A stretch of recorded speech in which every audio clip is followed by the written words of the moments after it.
saja. Iya, jadi sebentar Bang, belum selesai. Meluruskan saja kan. Apakah itu pertama? Yang kedua, Abang tadi di awal bilang bahwa status YR juga tersangka. Iya. Ya kan? Panggilan kedua. Panggilan kedua tersangka. Nah, ini kan agar tidak berkonflik atau tidak berseteru dengan kawan-kawan media nih pihak Abang, dijelaskan dulu Bang, seperti apa awalnya? Maksudnya dalam konteks tiba-tiba kok ada EN masuk gitu kan? Padahal siapa dengan laporan itu awalnya gitu loh Bang. Itu aja sih Bang. Baik. Yang pertama adalah bahwa saudara JR lewat kuasanya yang namanya Femi ya, membuat laporan di Polres Jakarta Selatan pasal 263 ya.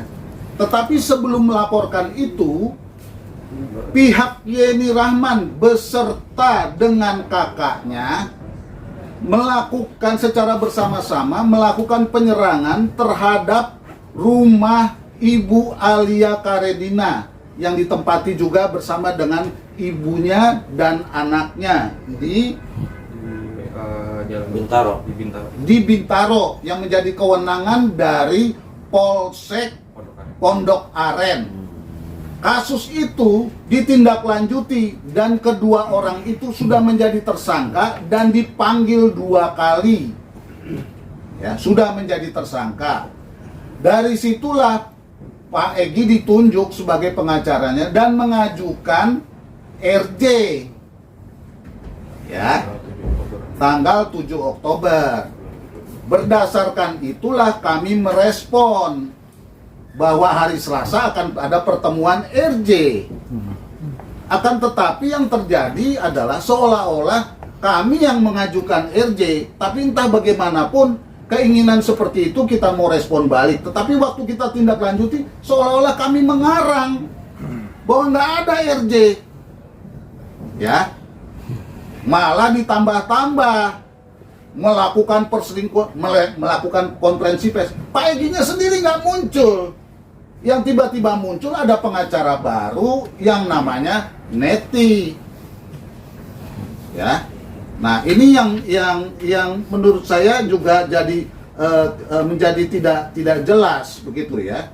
Nah, ternyata pada waktu perkembangan RJ ini dibilang tidak jadi, muncul Neti yang mengatakan bahwa Yeni Rahman mendapatkan sebuah handphone ya milik suaminya yang isinya kemudian diunggah menjadi bahan konferensi pers bahwa telah terjadi perselingkuhan bla bla bla bla bla bla bla bla. Ya, itu yang terjadi. Padahal Bapak Supra merasa kehilangan handphone itu. Ya. Dan isinya ternyata dimunculkan ke media massa. Bukan cuma, saya lihat bukan cuma narasi yang diciptakan itu perselingkuhan, bahkan juga seolah-olah terjadi perzinahan. Ya. Nah, tindakan-tindakan seperti inilah yang menurut klien kami tidak bagus dan tidak baik, karena mulai membangun solidaritas dengan mengundang teman-teman berdasarkan bahan yang melanggar hukum. Melanggar hukum dong. Handphone pribadi dari suaminya diambil tanpa sepengetahuan suaminya, dibawa ke counter, isinya kemudian disebarkan begitu saja. Setelah itu baru dia membuat laporan. Itu kan namanya membangun solidaritas dengan cara yang salah, dengan melibatkan teman-teman kan. Kemudian mulailah diundang sekarang beberapa teman untuk mengangkat seolah-olah dia perempuan yang terzolimi.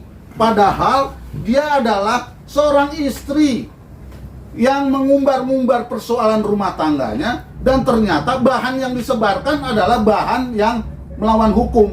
Dan ini bisa menempatkan teman-teman yang memberitakan Neti itu di dalam acara itu bisa juga jadi ikut terlibat persoalan hukum ini. Karena didasarkan pada sumber yang melanggar hukum.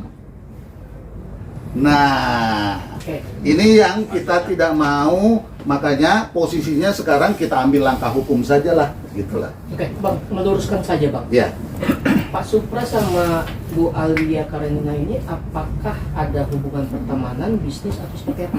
Meluruskan saja, Ya. biar tidak terjadi polemik seperti itu. baik, ya. Hubungan perkawinan. Siri mas. Siri. Siri. Ya, soal siri, soal enggak, perkawinan yang sah secara hukum. Nah, Berarti Pak Supra sudah menceraikan Yeni Rahman? saya nggak tahu Anda bertanya begitu, padahal Anda nulis, kan Anda tahu waktu Anda wawancara dengan Yeni Rahman belum cerai. Jadi jangan, teman-teman, saya ini mengerti loh. Saya kan puluhan tahun berhubungan dengan teman-teman, ya kan, pertanyaan-pertanyaan seperti itu jangan memancing lah. Ya, seolah-olah dia, loh, kan udah terungkap secara jelas, bukan saya yang ngungkapin.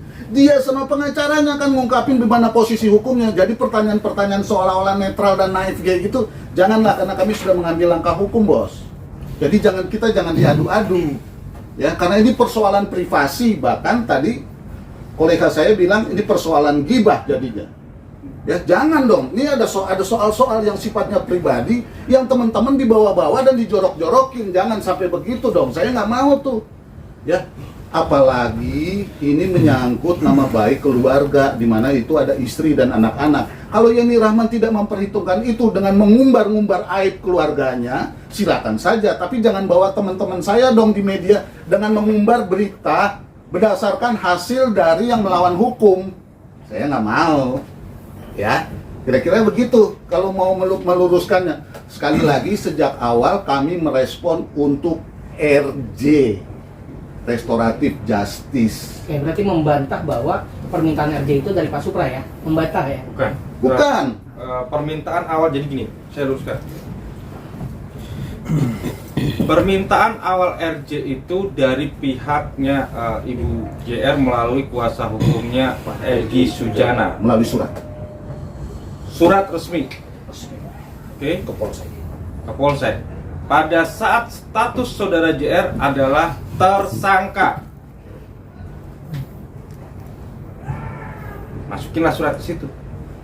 Nah, pihak penyidik memberikan informasi kepada klien kami, disambutlah baik, karena lagi-lagi ini jadinya nanti persoalan gibah, bukan penegakan hukum. Seolah-olah ini adalah penegakan hukum, tapi endingnya lebih banyak gibahnya, lebih banyak mudorotnya lah daripada manfaatnya kalau ini ditempuh secara jalur hukum.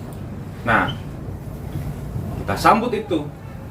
Terjadilah komunikasi hari Selasa kemarin.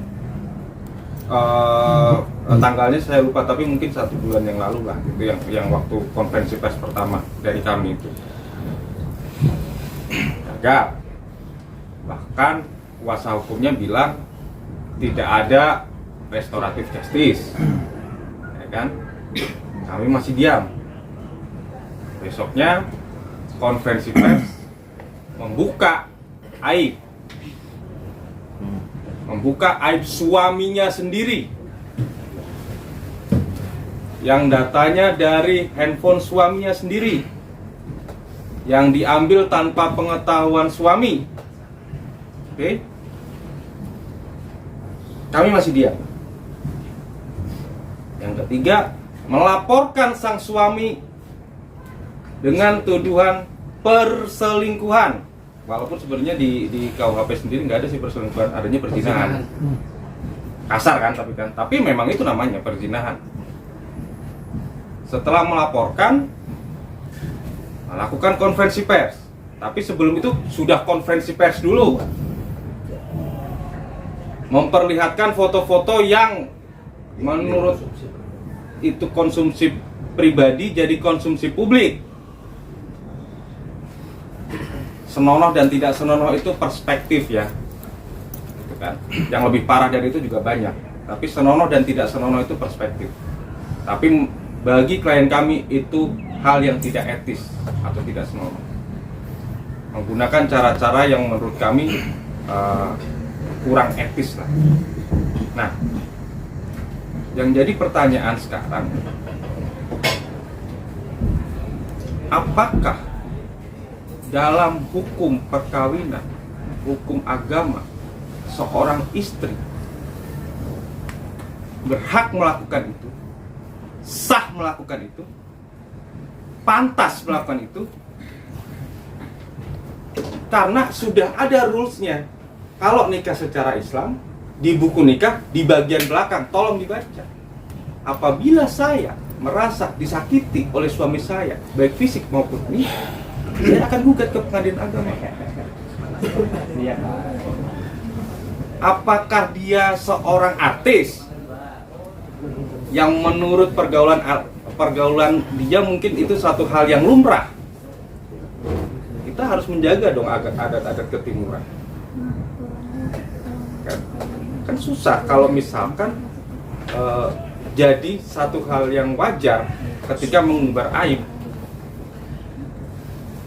Ya, jadi kronologisnya seperti itu, bahwa kami selama ini pengen menyelesaikan masalah ini secara baik, secara kekeluargaan, melalui mekanisme hukum yang benar. Tapi sambutannya begini. Bang, ada lagi? sedikit aja Bang, mungkin Dari mana Mas? saya Gio dari kumparan.com. Oke. Oh, Mau iya. tanya mungkin pernikahan itu sendiri terjadinya kapan? Karena kan bisa jadi ini hanya miskomunikasi bahwa si Ibu JR ini nggak tahu ada pernikahan, jadi menyebut adanya perselingkuhan. Iya. Jadi kan intinya bukan ada perselingkuhan, tapi bahwa mereka berdua sudah dalam status pernikahan kan? Mungkin boleh dijelaskan sedikit Bang? Kalau dalam status pernikahannya nanti ada waktunya kami akan menyampaikan itu tadi, ranah privat itu tadi, karena kami juga harus menghormati privasi dari klien kami, gitu kan. Selain itu, bicara masalah miskomunikasi atau segala macam, sebenarnya sudah ada kuasa hukum yang bisa memfasilitasi itu, tapi itu tidak disambut oleh pihak JR sendiri, gitu kan. Malah dia bikin laporan, padahal kan cukup dengan pembelajaran yang di Pondok Aren bahwa dia sudah jadi tersangka 2 kali. Seharusnya surat ini ditindaklanjuti dong, orang dia yang minta, bukan kita yang minta. Jadi kami belum bisa menjelaskan karena kami harus menghormati juga privasi klien kami terkait teknis, kapan mereka menikah, di mana mereka menikah, kenapa mereka bisa menikah, itu biarkan jadi ranah privasi klien kami, dan kami tidak mempunyai kewenangan, saat ini belum dikasih kewenangan untuk membuka itu. Hanya yang kami buka di sini adalah respon kami terhadap pemberitaan-pemberitaan dan terhadap laporan yang ada di Polda soal 284 dan laporan yang ada di Polres Jakarta Selatan. Gitu. Tapi JR tahu Bang, simpelnya JR tahu pernikahan itu apa? Bos, kami tidak tahu itu. Oke. Nah, saya mau jawab soal miskomunikasi. Iya, Aneh. Bisa jadi. Karena polisi membantu bersama dengan kami berkomunikasi dengan baik. Makanya tadi saya bilang ada jawab menjawab, surat menyurat. Tapi pertanyaannya, kenapa tiba-tiba ada konferensi pers dengan mengumbar isi handphone dari suaminya itu yang ternyata diambil secara melawan hukum? Itu kan yang justru jadi saya heran gitu loh. Kalau dibilang miskomunikasi, bagaimana miskomunikasi? Orang dia dengan sangat terbuka, ya, bukan cuma melayani teman-teman media ini, tapi juga melayani podcast pribadi, ya, dengan mengumbar begitu saja seluruh apa yang terjadi di dalam keluarganya. Dan klien kami kan melihat betul dan mengamati pemberitaan itu, kan. Apalagi pada waktu Maya Estianti bertanya kenapa nggak gugat perceraian aja.